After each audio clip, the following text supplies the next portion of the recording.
Salam sejahtera Bapak Ibu serta saudara-saudari semua. Untuk mengawali renungan tentang firman Tuhan ini, mari kita bersatu di dalam doa.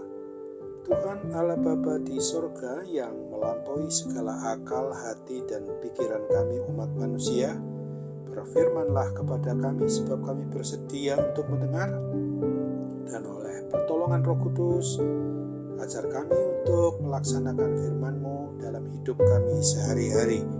Hanya di dalam nama Tuhan Yesus kami bermohon kepadamu. Amin.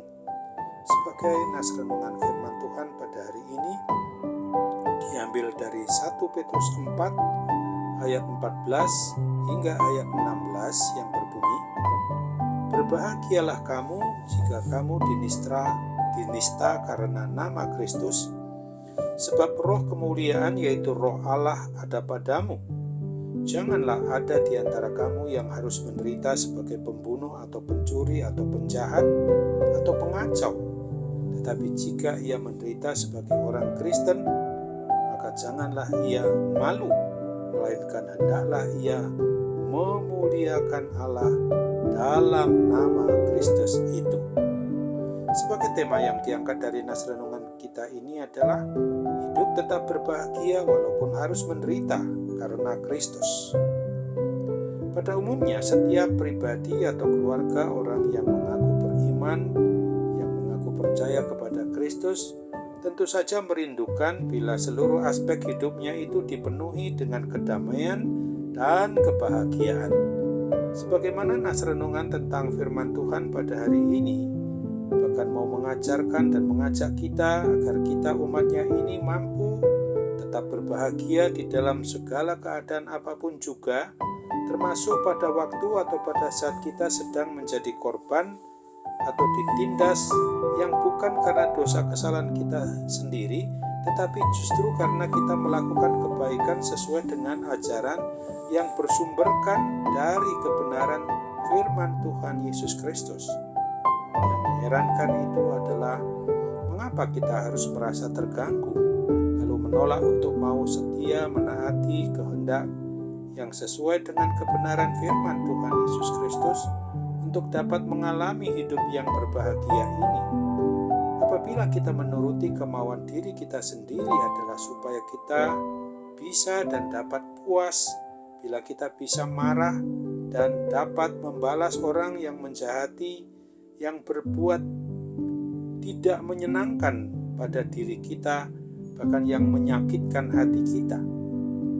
Harus kita sadari bahwa sesungguhnya penderitaan maupun kesusahan atau kesengsaraan yang kita alami itu tidak sebanding dengan penderitaan atau kesengsaraan dari Tuhan Yesus Kristus yang mau merendahkan dirinya, dihina, ditindas, dianiaya, sampai harus mati secara hina, disalibkan di atas kayu salib di Bukit Golgota, sekali untuk selama-lamanya, yang memungkinkan Dia telah menggantikan kita mati secara hina itu, yang bukan karena dosa kesalahannya sendiri, tetapi Dia menanggung derita, menanggung sengsara karena dosa-dosa kesalahan kita umat manusia.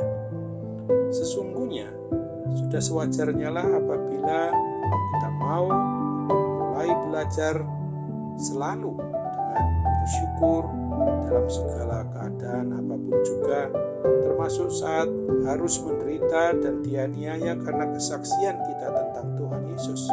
Karena sesungguhnya Dia sudah mengangkat seluruh beban kesengsaraan maupun penderitaan kita itu semua.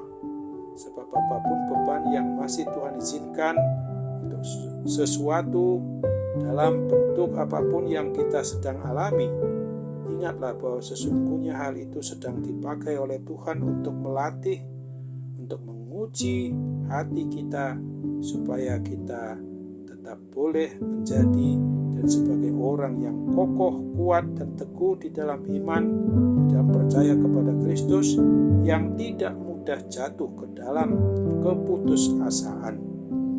Kita selagi diberi kesempatan untuk menikmati hidup di dunia ini harus tetap penuh harap kiranya Roh Kudus menolong kita untuk memampukan kita sebagai pribadi ataupun keluarga orang yang beriman yang percaya kepada Kristus, dan tetap selalu bersyukur dengan maksud untuk menyembah, memuji, dan memuliakan nama Tuhan Yesus Kristus di dalam segala keadaan, dan mampu pula untuk bersuka cita serta berbahagia di waktu diperlakukan tidak adil atau dijadikan tumbal atau korban oleh perbuatan baik kita, seperti keadaan Rasul Paulus dan Silas yang tetap mampu untuk bersuka cita memuji dan memuliakan nama Tuhan Yesus Kristus pada waktu atau saat mereka dipasung di dalam ruang bawah tanah di penjara di kota Filipi.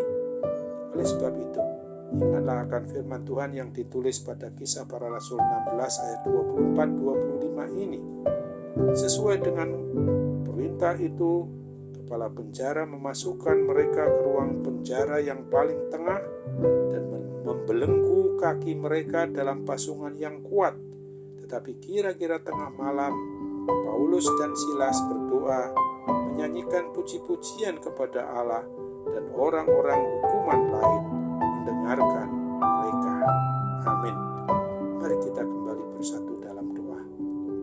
Terima kasih Tuhan Bapa di surga untuk firman-Mu yang pada hari ini mau mengingatkan kami untuk mau hidup tetap berbahagia walaupun kami harus menderita, karena kami menyandang diri sebagai milik Tuhan Yesus Kristus, Sang Raja di atas segala raja-raja, Sang Kepala di atas kepala-kepala, dan sungguh-sungguh kami harus bersyukur punya Tuhan satu-satunya sebagai jalan dan kebenaran dan hidup untuk kelak kami sampai ke rumah Bapa di surga, haruslah tetap melalui Tuhan Yesus Kristus saja.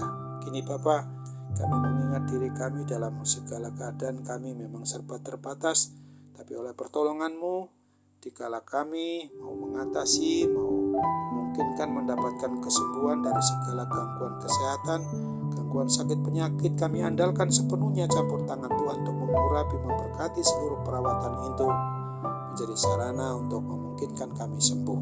Dalam nama Tuhan Yesus kami mohon kepadamu. Amin.